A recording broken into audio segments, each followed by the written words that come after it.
नमस्कार। आज एक बार आपका फिर स्वागत है गुरुग्राम डिग्री कॉलेज में। आज जो हमारा टॉपिक रहेगा वो रहेगा राजनीतिक दल।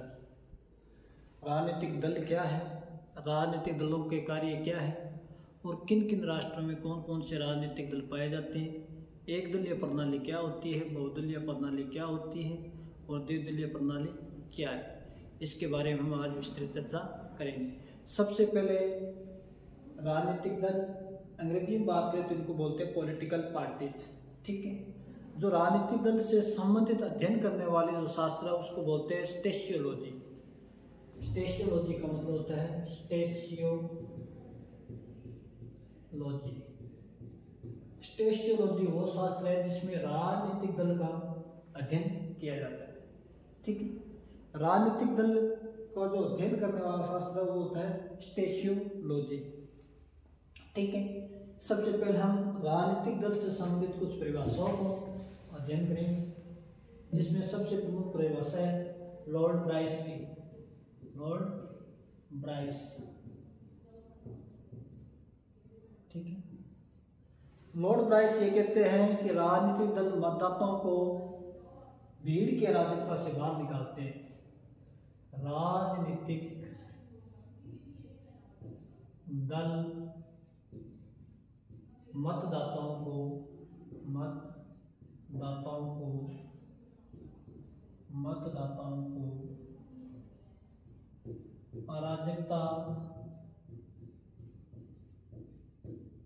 अराजकता की भीड़ से बाहर निकालते हैं। ठीक है, इनका कहना है कि जो राजनीतिक दल है वो मतदाताओं को अराजकता की भीड़ से बाहर निकालते हैं। ठीक है, दल राष्ट्र को मन को एक परिभाषा होती है, दल राष्ट्र के मन को उसी तरह मन को राष्ट्र दल के मन को क्रियाशील बनाए रखते हैं। क्रियाशील बनाए रखते हैं। ठीक है, ये दो परिभाषाएं आप लॉर्ड ब्राइस के याद कर सकते हैं। राजनीतिक दल मतदाताओं को अराजकता की भीड़ से बाहर निकालते हैं, दल राष्ट्र के मन को क्रियाशील बनाए रखते हैं। ठीक है, एडमंड ब्रक की परिभाषा की अगर हम बात करें, एडमंड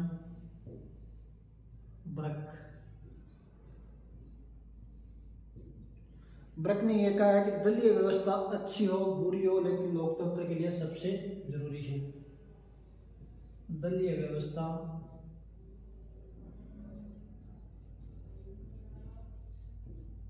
अच्छी हो या बुरी हो, लोकतंत्र के लिए जरूरी है।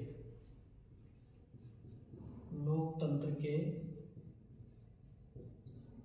लिए जरूरी है। कहने का भाव अर्थ है कि जहां राजनीतिक दल नहीं होगा तो किसी सूरत में लोकतंत्र नहीं चल सकता। इसलिए दलीय व्यवस्था कैसी भी हो लेकिन एक लोकतांत्रिक शासन प्रणाली के लिए दल होने अति आवश्यक है। दल जो जनता की मत की अभिव्यक्ति करते हैं, जनता की भावनाओं को संगठित कार्य करते हैं। और प्रत्येक राष्ट्र में यानी दो परिभाषाएं हैं जो लॉर्ड ब्राइस और एडमंड ब्रक की। ठीक है, तीसरी अगर जयासन की अगर बात करें, उन्होंने भी एक राजनीतिक दल की परिभाषा दी है। ये कहते हैं राजनीतिक दल प्रतिनिधि शासन व्यवस्था को मुख्य राजनीतिक संस्थान है। जो प्रतिनिधि वर्तमान में जो शासन व्यवस्था का रूप है वो प्रतिनिधित्व है। ठीक है, प्रतिनिधित्व कौन करते हैं? राजनीतिक दल करते हैं, राजनीतिक दल। ठीक है, जो इनका प्रमुख संस्थान के रूप में इसको परिभाषित किया है, प्रमुख संस्थान के रूप में। ठीक है, अगर हम बात करें आधुनिक जो राजनीतिक दल है इसका उद्भव की अगर हम बात करें तो इसका उद्भव ब्रिटेन से हुआ है। आधुनिक राजनीतिक दलों का, आधुनिक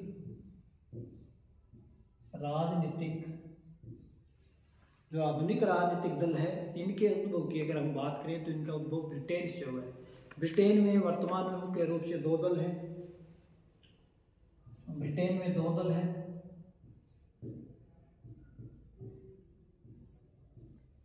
ब्रिटेन 2 दल कौन कौन से?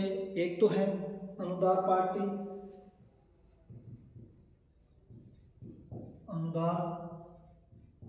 पार्टी, और दूसरी है मजदूर पार्टी, उदार पार्टी, दूसरी है उदार पार्टी।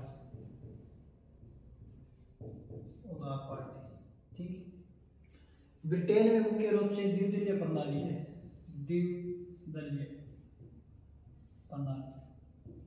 जिसमें ब्रिटेन का एक दल है अनुदार पार्टी और दूसरा है उदार पार्टी।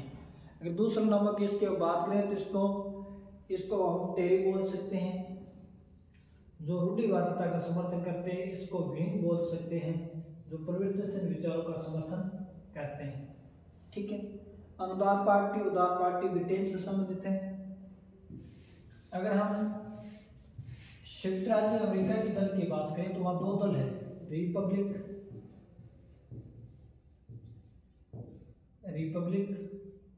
और डेमोक्रेटिक। ये मुख्य रूप से 2 दल है जो संयुक्त राज्य अमेरिका से संबंधित है, यूएसए से। ठीक। रिपब्लिकन और डेमोक्रेटिक पार्टी मुख्य रूप से कहा कि संयुक्त राज्य अमेरिका की रिपब्लिक पार्टी के वर्तमान में डोनाल्ड ट्रंप अमेरिका के राष्ट्रपति हैं, और डेमोक्रेटिक पार्टी की इनके प्रतिनिधि में कमला हैरिस, जो भारतीय मूल की थी, इनके सामने चुनाव हारी थी। ठीक है। अब आती है जो राजनीतिक दल है, इनका उद्भव होने का मुख्य कारण क्या है, या इनका जो मत है राजनीतिक दलों का। ठीक है। राजनीतिक दलों के संदर्भ में 3 अलग अलग मत प्रचलित है। एक तो यूरोपीय मत।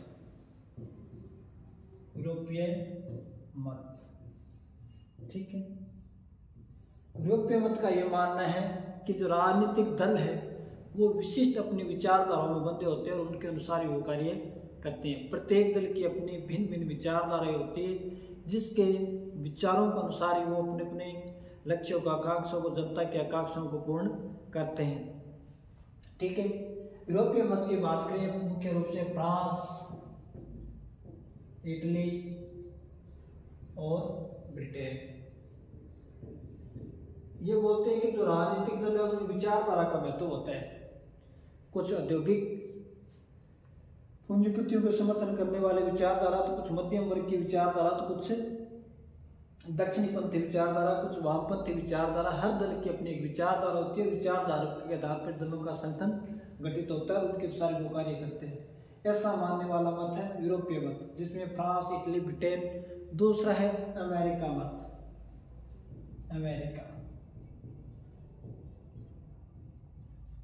अमेरिका मत का मानना है कि जो राजनीतिक दल है इनमें विचारधारा संबंधी कोई अंतर नहीं होता है। सिर्फ राजनीतिक दल वोट प्राप्त करने वाले मशीन की तरह है। इनका मुख्य कार्य है कि अधिक से अधिक जनता के हम वोट कैसे प्राप्त किए जाए। विचारधारा में किसी तरह कोई अंतर नहीं है। इसलिए लॉर्ड लार्वेल ने कहा कि अमेरिका मत एक खाली शराब की बोतल के समान है, जिसमें अलग अलग लेबल लगे हुए हैं। ठीक है। तीसरा मत है साम्यवादी मत।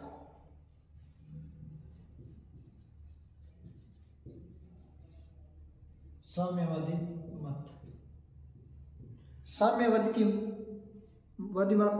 मत कार्ल मार्क्स राजनीतिक दलों को साम्यवादी दल जो मत है उसका कार्ल मार्क्स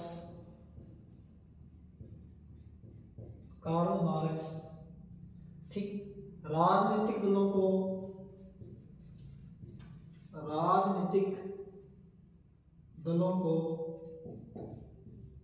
बुजुर्गा वर्ग का प्रतिनिधित्व मानता है। यानी उच्च वर्ग का बुजुर्गा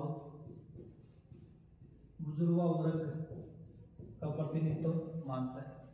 तो राजनीतिक दल से संबंधित 3 मत प्रचलित है। यूरोपीय मत, फ्रांस, इटली, ब्रिटेन। इस विचारधारा का मानना है कि राजनीतिक दल की अपनी एक विशिष्ट विचारधारा होती है और विचारधारा के अनुसार ये कार्य करते हैं। अमेरिका मत ये मानता है राजनीतिक दल की कोई विचारधारा नहीं होती है, सिर्फ राजनीतिक दल वोट प्राप्त करने वाली मशीन के समतुल्य है। साम्यवादी दल जो मुख्य रूप से कार्ल मार्क्स ये कहता है राजनीतिक दल है वो सिर्फ बुजुर्गों वर्ग का प्रतिनिधित्व करने वाला है, जो बहुसंख्यक वर्ग है या जो कामगर वर्ग है उनके हितों की अवहेलना करता है। ठीक है, फिर राजनीतिक दल की विशेषताएं क्या होती है? राजनीतिक दलों की विशेषताएं,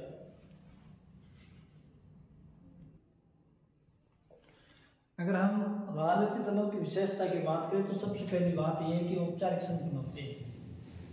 राजनीतिक दलों की विशेषताएं, ठीक है,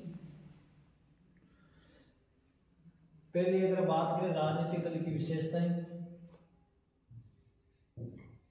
राजनीतिक दलों की विशेषताएं, नंबर 1 औपचारिक संगठन, औपचारिक संगठन, ठीक है। औपचारिक संगठन करती है समान राजनीतिक विचारों वाले सदस्य संगठन का निर्माण करते हैं। औपचारिक संगठन समान राजनीतिक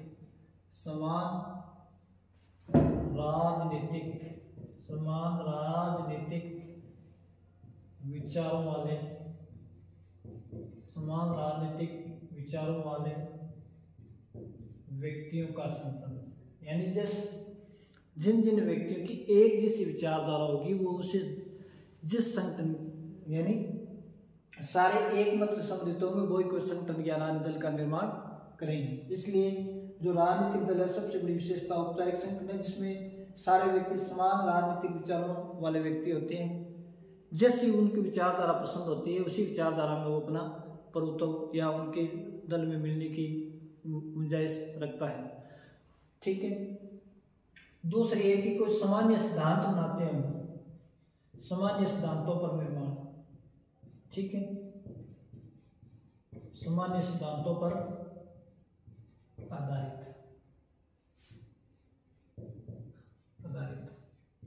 ठीक है। जिस प्रकार भारत के संदर्भ में बात करें तो बीजेपी है उसको दक्षिणी पंथी या रूढ़िवादी विचारधारा के रूप में हम संबोधित कर सकते हैं, जो हिंदुत्व की राजनीति को लेकर सत्ता प्राप्त करने की गुंजाइश रखती है। कांग्रेस एक मध्यम वर्ग की विचारधारा जो समाज के सभी वर्गों को साथ लेकर चलना चाहती है। और वामपंथी है सीपीआईएम है जो मजदूर वर्गों का प्रतिनिधित्व करने की इच्छा व्यक्त करती है। इसलिए इनमें विचारधारा के बजाय क्या महत्वपूर्ण होते हैं मुद्दे, विचारधारा के बजाय मुद्दे महत्वपूर्ण होते हैं। ठीक है, तीसरी अगर विशेषता की बात करें तो ये संवैधानिक साधनों द्वारा सत्ता प्राप्ति की गुंजाइश रखते हैं। संवैधानिक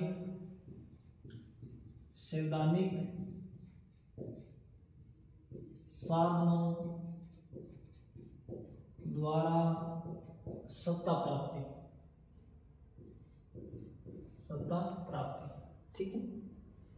क्रांतिकारी गतिविधि होते हैं, संविधान के अकॉर्डिंग ही अपने कार्य को अंजाम देंगे। संवैधानिक का मतलब होता है नियमों में रहकर ही सत्ता प्राप्त करने का प्रयास करेंगे। ठीक है, जीतने पर राजनीतिक दल क्या करते हैं, सरकार बनाते हैं। ठीक है, जीतने पर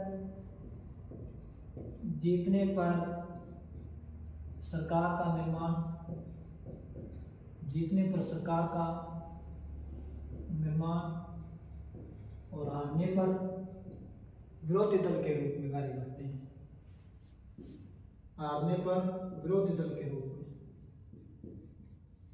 ठीक है।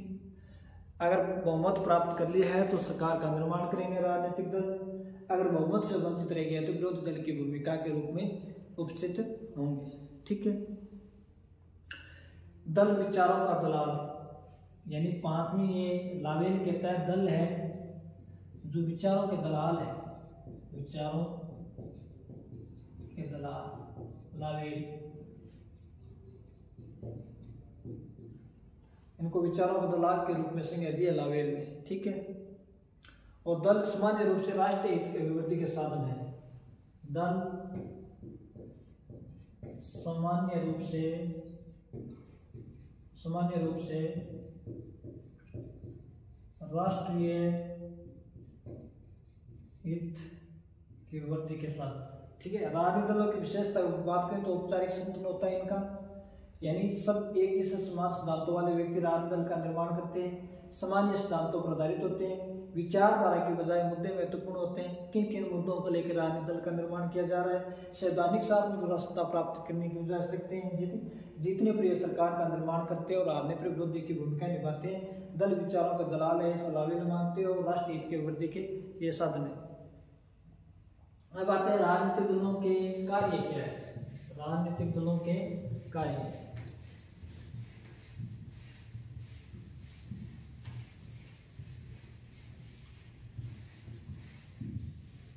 ठीक है। राजनीतिक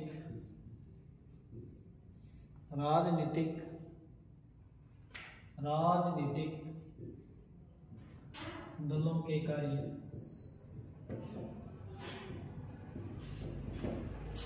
राजनीतिक दलों के कार्य, ठीक है। राजनीतिक दल केंद्रीय कार्य राजनीतिक भर्ती और शक्ति का संचालन है।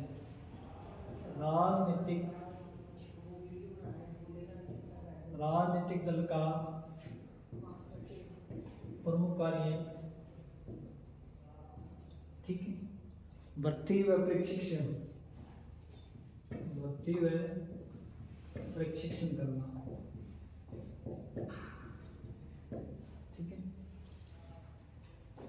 भर्ती और प्रशिक्षण करना। दूसरा है लोकमत का निर्माण करना, लोकमत का निर्माण करना।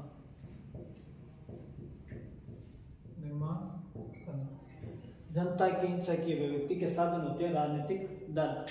तीसरा इनका अगर कार्य करें तो चुनाव लड़ना। चुनाव भी कौन लड़ते हैं? राजनीतिक दल भी लड़ते, चुनाव लड़ना, ठीक है। अगर चौथा करें राजनीतिक नेताओं की भर्ती करना। राजनीतिक नेताओं की भर्ती करना भी राजनीतिक दल का ही कार्य है, ठीक है, ठीक है। पांचवा अगर इनका कार्य करें तो जीतने पर सरकार का निर्माण करना, हारने पर विरोधी की भूमिका के रूप में सरकार को मर्यादित रखना, ठीक है। फिर राजनीतिक दल है जो जनता और सरकार के मध्यकड़ी के रूप में भी कार्य करती है। जो जनता की मांगे है वो सरकार तक पहुंचाने का कार्य कौन करती है? राजनीतिक दल ही करता है। इसलिए जनता व सरकार के मध्य कड़ी राजनीतिक दल।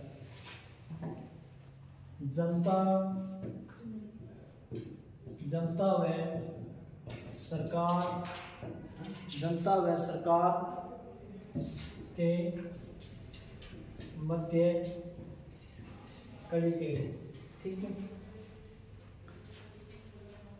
थॉमस जेफरसन अमेरिका से दान निर्माता थॉमस जेफरसन और भारत के एम.एन.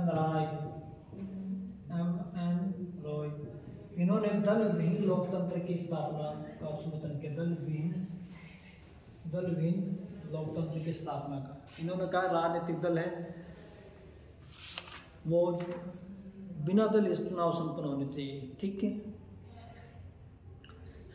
आगे राजनीतिक दलों की उत्पत्ति के सिद्धांत बात करें तो इनका एक सिद्धांत आता है ऐतिहासिक संकट का सिद्धांत।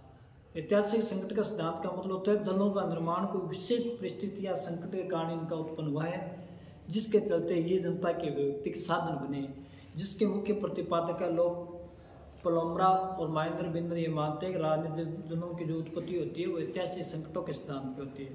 दूसरा आता है संस्थानात्मक सिद्धांत, जो ये मानता है राजनीतिक दलों की उत्पत्ति संस्थाओं के अंदर हुई है, जिसके मुख्य प्रतिपादक है ट्रूवुजर, ठीक है। ब्रिटेन में दलों की उत्पत्ति संसद के अंदर हुई है। इनका ये विचार है कि ब्रिटेन में जो दलीय प्रणाली है उसकी उत्पत्ति संसद के द्वारा ही की गई है, संस्थात्मक दृष्टिकोण, जिसके मुख्य प्रतिपादक है प्रोवोजर।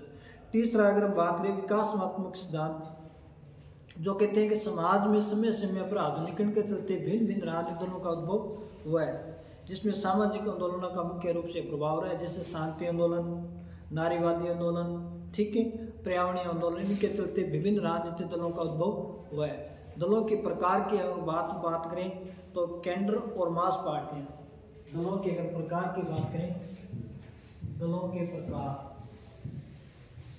ठीक है, दलों के प्रकार, दलों के अगर प्रकार की बात करें तो पहले आती है इसमें केंद्र और मास पार्टियां। केंद्र व मास पार्टियां, केंद्र और मास पार्टियां। दूसरी अगर हम बात करें इसमें चर्चा तो प्रतिनिधित्व और एकीकृत पार्टियां। प्रतिनिधि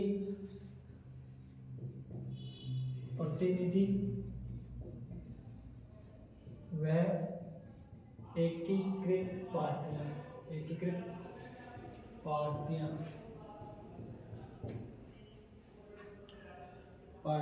ठीक है। तीसरी अगर हम बात करें तो संवैधानिक और क्रांतिकारी दल।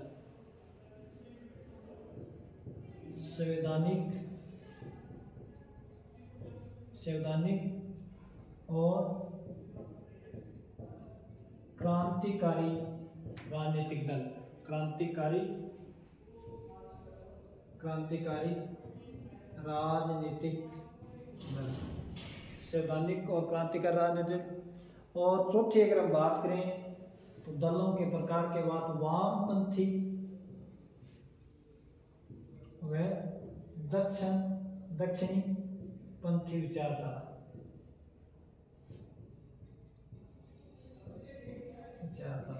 ठीक है, दलों के प्रकार के केंद्र व मास पार्टी। केंद्र होती है वो स्थिर स्थायी होती है, मास यानी जनसमूह में फैली पार्टियां, प्रतिनिधित्व और एकीकृत पार्टियां, संवैधानिक और क्रांतिकारी राजनीतिक दल, वामपंथी और दक्षिणपंथी विचारधारा। वामपंथी वो होती है जो क्रांतिकारी परिवर्तन के द्वारा समाज में परिवर्तन लाने की गुंजाइश रखती है, अमूलचूल परिवर्तन का समर्थन करती है। दक्षिणपंथी विचारधारा जो मुख्य रूप से सक्षणवाद को महत्व देती है और राष्ट्रवाद का समर्थन करती है, ठीक है।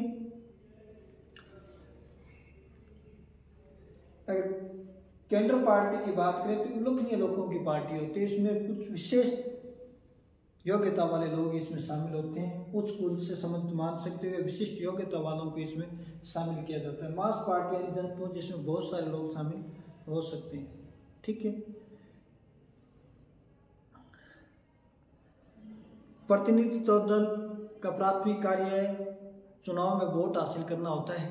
प्रतिनिधित्व जो वर्तमान में प्रतिनिधि लोकतंत्र है, चुनाव लड़ते हैं तो उनका पहला कार्य यही है कि हम कैसे अपनी सत्ता को प्राप्त करें, जनता से वोट प्राप्त करें, किन किन लोक लुभावनों से, ठीक है। एकीकृत दल प्रक्रियात्मक राजनीति की बजाय सक्रिय और नीतियों अपनाते हुए जनता को लामबंद करने और शिक्षित करने, जनता को प्रेरित करने के लिए कार्य करते हैं। संवैधानिक का मतलब होता है अन्य दलों के अधिकार भी स्वीकार करते हुए संवैधानिक नियमों और प्रतिबंधों में संविधान के अकॉर्डिंग कार्य करने की गुंजाइश रखते हैं। क्रांतिकारी दल जो वर्तमान बनी बनाई व्यवस्था को मूलचूल परिवर्तन करने का समर्थन करते हैं, ठीक है। वामपंथी दल होते हैं जो प्रगतिशील समाजवादी और साम्यवादी विशेषताओं, सामाजिक सुधार, आर्थिक परिवर्तन को ये महत्व देते हैं, ठीक है। परिवर्तन उन्हें गरीबों और वंचितों का समर्थन प्राप्त होता है। वामपंथी होते हैं इनके मुख्य रूप से गरीबों और वंचितों का समर्थन प्राप्त होता है। दक्षिणपंथी विचारधाराएं, इनकी दल मौजूदा सामाजिक व्यवस्था को बनाए रखते हैं, जो वर्तमान में व्यवस्था वही सही है और रूढ़िवादिता का समर्थन करती है, सक्षणवादी नीतियां लागू करती है, उग्र राष्ट्रवाद का समर्थन करती है, ठीक है। फिर दलों के अगर प्रकार करें, एक तो होता है राष्ट्रीय दल, एक होता है क्षेत्रीय दल। भौगोलिक आधार पर राष्ट्रीय और क्षेत्रीय दलों के रूप में विभाजित किया जा सकते हैं। वर्तमान में राष्ट्रीय दल की बात करें तो भारत में 6 दल है, ठीक है।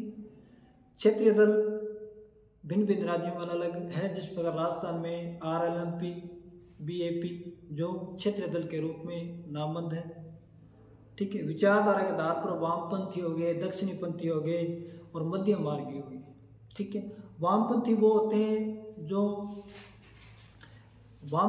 यथास्थिति का विरोधी होते हैं, जो वर्तमान की व्यवस्था है उसको विरोधी करते हैं वामपंथी, और आमूलचूल परिवर्तन का समर्थन करते हैं वामपंथी। जो वामपंथी दल है, जो दल अगर बात करें वामपंथी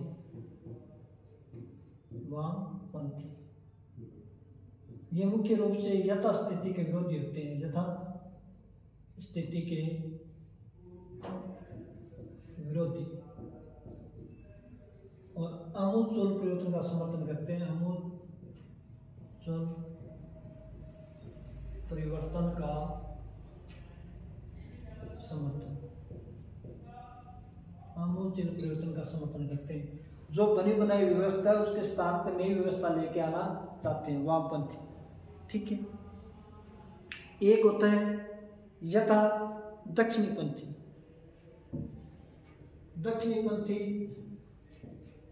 जो विचारधारा है वो ये यथास्थिति का समर्थन है, यथा स्थिति का समर्थन, ठीक है।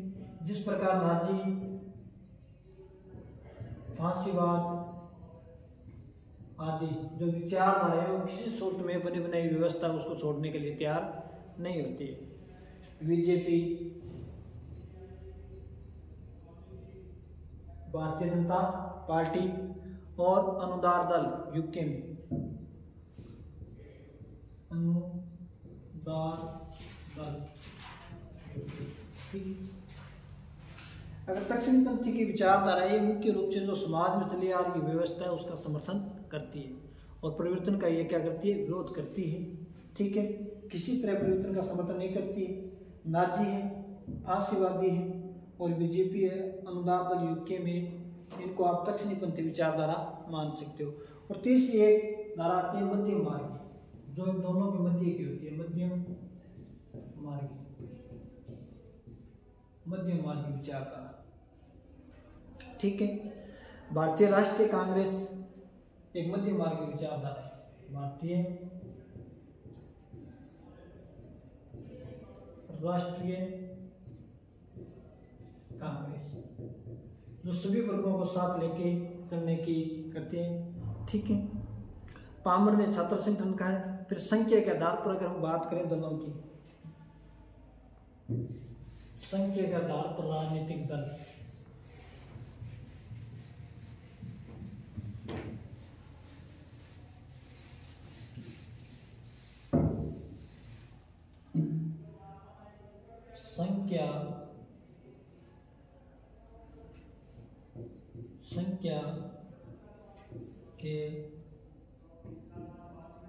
संख्या के आधार पर राजनीतिक दल,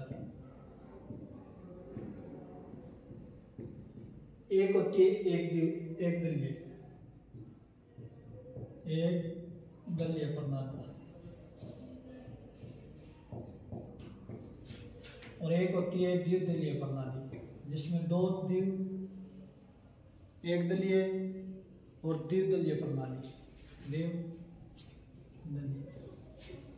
और एक होती है बहुदलीय प्रणाली, बहुदलीय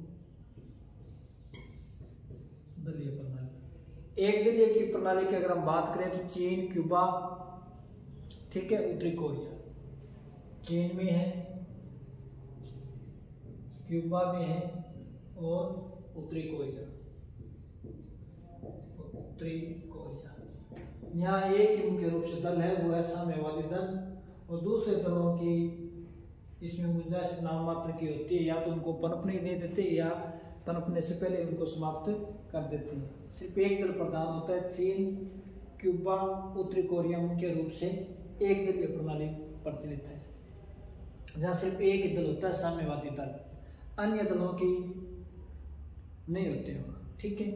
दूसरी है द्विदलीय प्रणाली, जिसमें दो दल प्रधान होते हैं, बाकी दल तो होते तो हैं लेकिन उनकी स्थिति गौण होती है। द्विदलीय प्रणाली की हम बात करें तो अमेरिका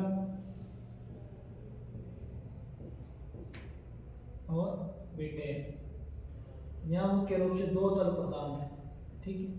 अमेरिका में रिपब्लिकन और डेमोक्रेटिक पार्टी, ब्रिटेन में अनुदार दल और उदार दल, ये दो मुख्य रूप से दल है, ठीक है। बहुदलीय प्रणाली की अगर बात करें तो हम भारत, फ्रांस, ठीक है,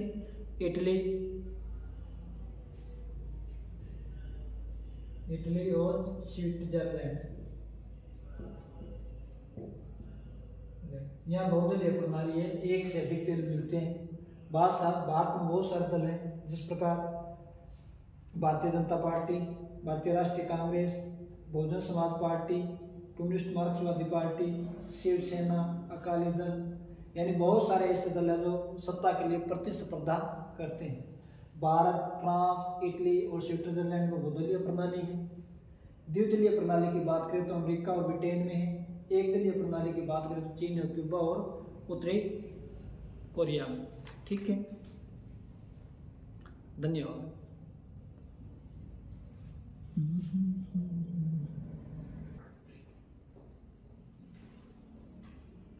ठीक है, फिर विभिन्न विचारकों द्वारा जो दलीय प्रणाली का वर्गीकरण किया गया, जिनमें प्रमुख रूप से पहले विचारक एलन बॉल, दूसरे मॉरिस रोजर, तीसरे लोपलम्ब्रा और माइनर विनर, जेन ब्लाउडेन और सार्टेरी, ठीक है। जो एलन बॉल है उनकी पुस्तक मॉडर्न पॉलिटिकल एंड गवर्नमेंट 1971 में आई थी, जिसने दलों की संख्या और संरचना के आधार पर 7 प्रकार की दलीय प्रणाली बताई है। दलों की संख्या और संरचना के आधार पर 7 प्रकार की, जिसमें अस्पष्ट द्विदलीय पद्धतियाँ। अस्पष्ट का मतलब है उनकी कोई संगठित विचारधारा नहीं होती है, जैसे यूएसए, क्योंकि एक विचारधारा है दोनों की, रिपब्लिक पार्टी हो चाहे डेमोक्रेटिक पार्टी हो। दूसरी है स्पष्ट द्विदलीय प्रणाली, जो यूके और ऑस्ट्रेलिया में है, जिनकी दोनों राजनीतिक जो द्विदलीय प्रणाली है उनकी स्पष्ट विचारधाराओं में अंतर देखने को मिलता है। फिर आता है कार्यवाहक बहुदलीय प्रणालियाँ, जहाँ बहुत सारे दल कार्य करते हैं, जिस प्रकार स्विट्जरलैंड है, नॉर्वे है, स्वीडन है, नीदरलैंड है और बेल्जियम में, ठीक है। यहाँ स्थिर बहुदलीय व्यवस्था है। फिर अस्थिर बहुदलीय प्रणाली है, जहाँ बहुत सारे दल है लेकिन स्थिर सरकार का निर्माण नहीं हो रहा है, जिस प्रकार इटली, फ्रांस, भारत आदि में 1958 से पूर्व फ्रांस। फिर आते हैं एक दल प्रभावी प्रणालियाँ, जिसमें चीन, क्यूबा, उत्तरी कोरिया को शामिल कर सकते हैं। फिर एक दलीय पत्तियाँ, इंडोनेशिया में सुप्रानो की पार्टी, घाना में एनक्रुमा की पार्टी, इराक में सद्दाम हुसैन की बौद्धिस्ट पार्टी। विचारधारा नहीं, दल ही महत्वपूर्ण होता है, दल के अंदर की पहचान महत्वपूर्ण रहती है। सर्वाधिकारवादी दलीय प्रणाली की हम बात करें तो यूएसए, चाइना, क्यूबा आदि है। जीन ब्लाउडेन का वर्गीकरण की बात करें तो उन्होंने भी इसी तरह एक दलीय प्रणाली, द्विदलीय प्रणाली और ढाई दलीय प्रणाली के रूप में जर्मनी को संबोधित किया है। एक दल प्रधान प्रणाली, जिस प्रकार 1967 से पूर्व कांग्रेस भारत में एक दलीय प्रणाली की सरकार थी, अन्य दल उसके इर्द गिर्द नहीं थे। भारत स्वतंत्रता से लेकर 1967 तक एक दल कांग्रेस का ही राज था। बहुदलीय योग प्रणाली, जिस प्रकार स्विट्जरलैंड है, नॉर्वे है, स्विट्जरलैंड आदि। मॉरिस रोजर जो फ्रांस के थे, उन्होंने राजनीतिक दलों को समुदाय के रूप में परिभाषित किया है, ठीक है। इनका वर्गीकरण की अगर बात करें, प्रकार के केंद्र पार्टी, जिसमें उच्च सम्मानित व्यक्ति शामिल होते हैं, मास पार्टी, जिसमें जन समुदाय के लोग भी बहुत सारे व्यक्ति शामिल होते हैं, संगठनात्मक सत्ता की दृष्टि से कॉकस, फ्रांस, सेल, मलेशिया, ठीक है। और जन्म उद्भव के आधार के आंतरिक और बाह्य संसद के अंदर भी दलों का निर्माण होता है, ऐसा मानने वाला मॉरिस रोजर है, ठीक है। वो कहता है कि ब्रिटेन में दलों का निर्माण संसद के अंदर हुआ है, ठीक है। धन्यवाद।